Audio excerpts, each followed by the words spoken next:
respected Tala, members of the youth club, ladies, gentlemen, brothers and sisters, Bula Vinaka, and a very good day to you all.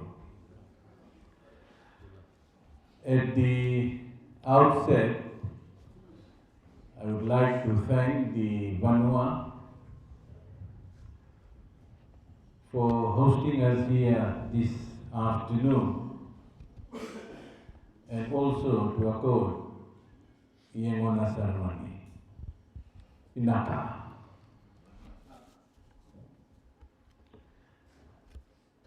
We are here to hand over the grant that you have requested for. And I am very pleased myself to be here with my team to do this handover. Whatever you have requested for, we have brought in. And personally, I want to thank the youths for forming a club here so that you can work together for the benefit of your community as a whole. There is a lot of advantage by registering a youth club. And today I want to briefly speak on the advantage of having a youth club such as yours. Once you have a registered youth club, you can access government grants such as this. So within the ministry, we have two types of grant program. One is the National Youth Farm Initiative Program, and the other one is capital project. That is more or less an income generating program. The Youth Farm Initiative Program is once you register your youth club, and once your club is registered by the ministry, you can apply for grant. You don't have to wait as long as all requirements are fulfilled, such as the support letter from Ministry for Agriculture, the consent from the landowners, you will be given the assistance. Whatever we have brought today is not end of this assistance. This is just the beginning for you people. And as you're going to progress, whenever there will be a need for more assistance, the assistant youth officer responsible for this area will come, will monitor your progress,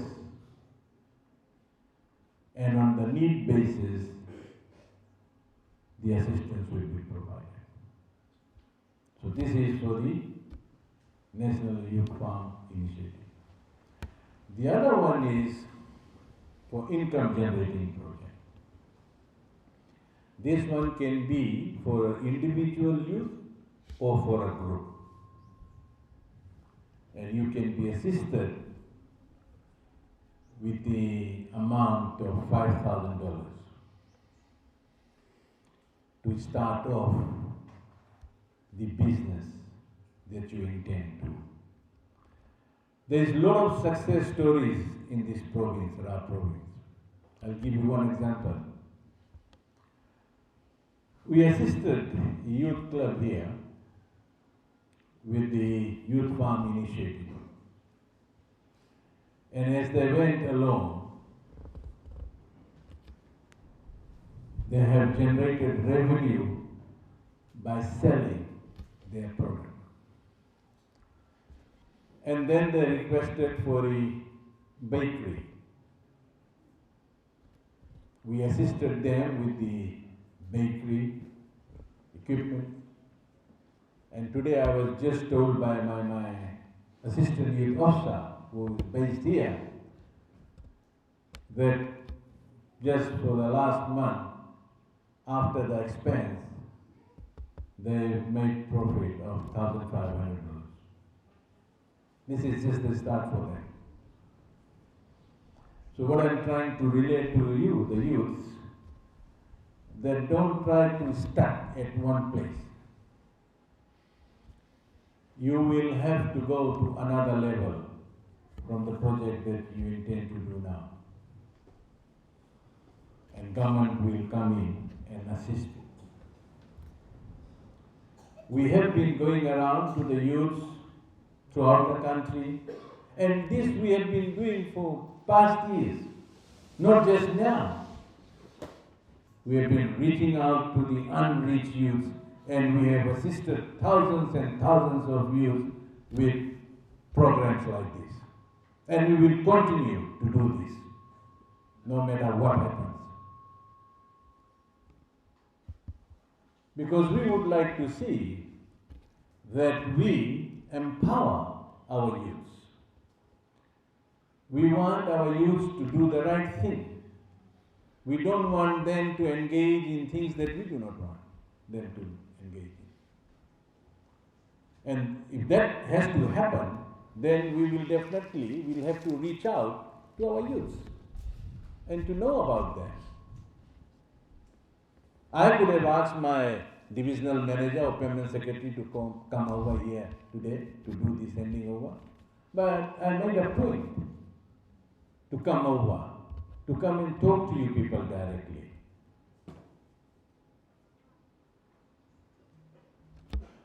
So,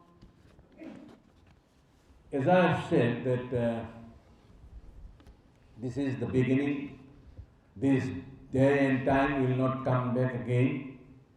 So the journey that you have decided to take on is the right one. And at this juncture, I would like to thank the landowners for giving consent to the youth to farm on their land. Can we all put our hands together and thank the landowners for giving their land? In fact, this program itself is a partnership between the landowners, the youth club, and the ministry. It's a three-way partnership. And this program was born out of COVID-19. When we were going through difficult times, we were talking to the youths, what are some of the things that we can do during those difficult times? Because most of them who were working in towns and cities came back to their respective village or settlements. And majority of them requested if we can provide them with the farming materials, which we did. And today, there is a lot of benefits out of this program. So, without further ado, once again, I would like to congratulate the members of the Youth Club for this initiative. And as I have said earlier on, please work hard. Work hard for yourself, for your community. Gone are the days of our elders. This is the time to give it back to them. And we will come and assist you to have that program done. Our assistant youth officer is based here in Reki, and I hope he is visiting the youth clubs here. And in future, if you have some programs like this, please let him know so that you all can be assisted as well. The other program that we have under my different portfolio, that is Ministry of Employment, this is the Pacific Labour Scheme program.